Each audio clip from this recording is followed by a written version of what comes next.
up into the fullness of the measure of the stature of Christ, that the body of Christ might continue to grow, encompassing sinners saved by grace and constantly enlarging this number of people who are vitally connected to the head and who become, in addition, blessings to others. And so the blessing continues.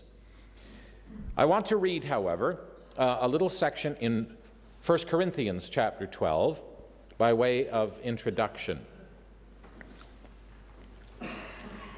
1 Corinthians chapter 12, and we'll read from verse 1. If you have a King James, you will notice that the word gifts is in italics. That is a little clue that the word itself is not in the text. The translators thought it would be helpful, but he's not, while he is going to be speaking about spiritual gifts, I think the original idea is now concerning spirituality, brethren. You know, it's not enough to have spiritual gift. You can exercise your gift in a very unspiritual way. The fact that you have a gift, you may exercise it. You know, we should never forget that some of the most spectacular sermons in the Old Testament were preached by Balaam, who was not a saved man at all. And so it's quite possible to exercise my gifts, but to be carnal, to be acting in the energy of the flesh. And this was the problem in Corinth, wasn't it? They were getting up and showing off with their gifts. Look what I can do. I can speak in Swahili. And they were showing off with their gifts. And so Paul is going to show them a better way, the way of love. The way of love which doesn't promote itself, doesn't advertise itself, doesn't want its own way. And so he begins by saying, what I want to talk about is true spirituality. This is the fundamental issue. If this is right, then your spiritual gift will be exercised in the right way. So that's going to be, if you will, the punchline, and he's going to get to that in chapter 13. Now, for the sake of time, let's read in verse 4. There are diversities of gifts, but the same Spirit. There are differences of administrations or ministries, but the same Lord. And there are diversities of operations or power or results or effectiveness, but it is the same God who works all in all. But the manifestation of the Spirit is given to every one to profit withal, meaning for all to profit. Everyone has been given a gift. The objective is your gift is for others' profit, not for yours. And then he goes on to describe various gifts and concludes in verse 11, all these work that one and the selfsame Spirit, dividing to everyone severally as he will. For as the body is one and has many members, and all the members of that one body, being many, are one body, so also is Christ. And so he says, the body is one. However, in verse 14, the body is not one member. It is many members. So it's one body, but one body with many members. And then he goes on to describe this strange situation where you have a body that is one big eyeball, or a body that is one big ear, or one big foot, or one big nose. And it's really quite a grotesque thing. You can imagine visiting the hospital to see someone's new baby and say, is that yours? One huge eyeball. It would be a ghastly thing to see, wouldn't it? And so Paul is using this dramatic language to say, ladies and gentlemen, we don't just need one gift, we need all the gifts. We need everyone to be exercising their gift. We don't just want one big tongue telling us what to do. We want every part of the body working together. We need one another.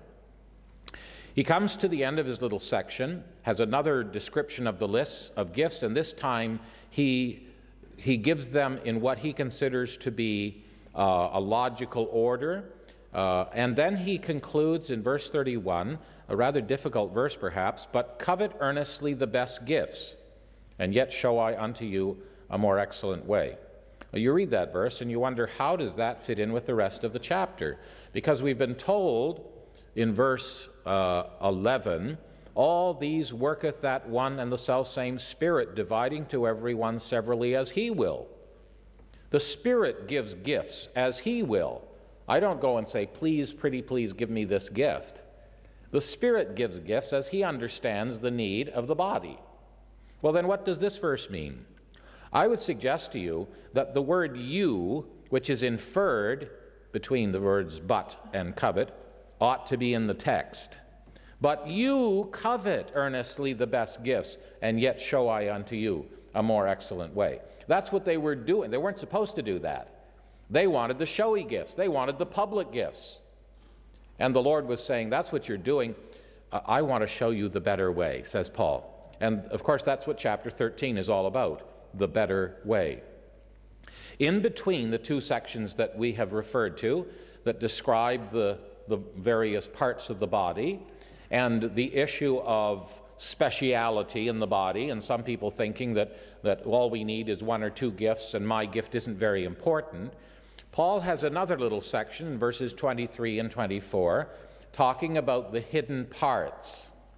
And he says, don't you know that when you walk into someone's house, there are photos on the wall. They don't put x-rays up there. This is my kidney. This is my Aunt Mary's lungs here. We don't do that. We put faces up there. But the hidden organs are what keeps Aunt Mary alive. We don't often think of them. We don't go to bed at night saying, oh Lord, thank you for my pancreas, until it gets sick. And then all of a sudden we do think about our pancreas, don't we? We have all of these wonderful parts in the body, and quite frankly, we hardly ever think of them until they begin to malfunction. And that's the beauty of the body. I don't have to lie awake at night and say, heart pump, please, please, please keep pumping. I can relax, because God has designed the body in such a beautiful way that all the parts carry on doing their work just exactly as they should. Sometimes, because they are hidden, and we don't see them when we look in the mirror in the morning, we forget about them. And the same is true with the body. That there are organs, there are parts, there are members of the body that go on functioning week after week, month after month, year after year. We never notice them. We only notice them when the brother dies, and then the work doesn't get done, and we wonder, oh, I guess he must have been doing that. And we save all our nice words for these Christians at their funerals, instead of encouraging them while they're alive and noticing the things that they're doing. So Paul would give us a little word of encouragement to open our eyes and to see the things that are going on all around us, and we hardly notice them. They're the hidden members. And those hidden members, he says, they're more important, you know, in many ways. We put the emphasis on the preacher who comes to town and stands up there in the pulpit. But you know what brings people back to your local fellowship? You know what brings people out to hear the gospel? It's the sister who shows hospitality. It's the Christian who goes out of their way to say, I pray for you every day. Or people who just remember their names and warmly receive them. Those are the things that are winsome, aren't they? And we need them. We had a sister in our assembly, and when a visitor came, a stranger visited, she got the name. And if they came back 5 or 10 years later, she'd walk up to them and greet them by name. She was invaluable. It showed that she cared about those people. And so there are hidden organs. They're not the spectacular ones. They're not the ones that are out in public view, but they are absolutely essential to the health of the body. And we have to remember all of them when we think about the body.